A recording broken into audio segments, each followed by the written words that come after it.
My name's Brendan. I've been working for the Hospital Research Foundation Group for about a year. And in my first week here at the Hospital Research Foundation Group, my dad, Rod, had a stroke. Dad, do you want to tell me a little bit about what you can remember that happened? Yeah, I was sitting there having my breakfast like I normally do, using the right hand, and suddenly it started to tingle a bit, and then suddenly I couldn't use my right hand.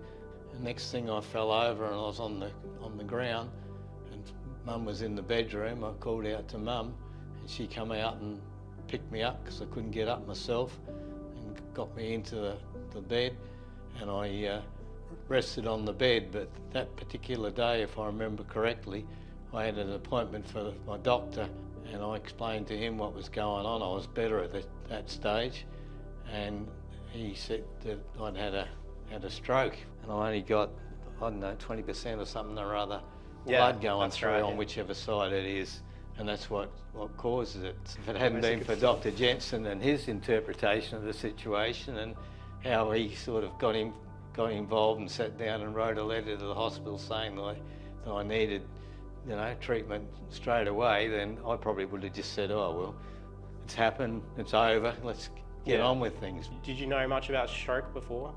No, I still don't.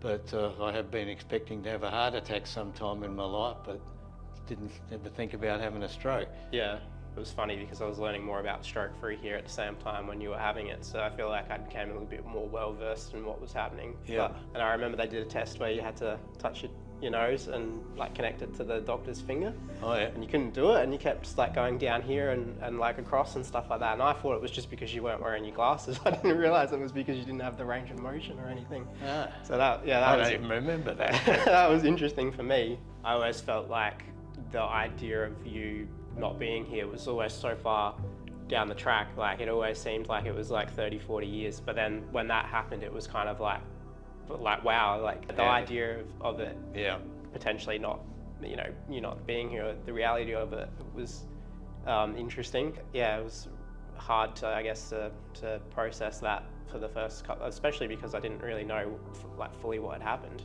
So I'm still trying to process what's happened, but then grasp the idea of, wow, if it had been a couple of hours, it took you guys to react to it, it could have been a completely different story.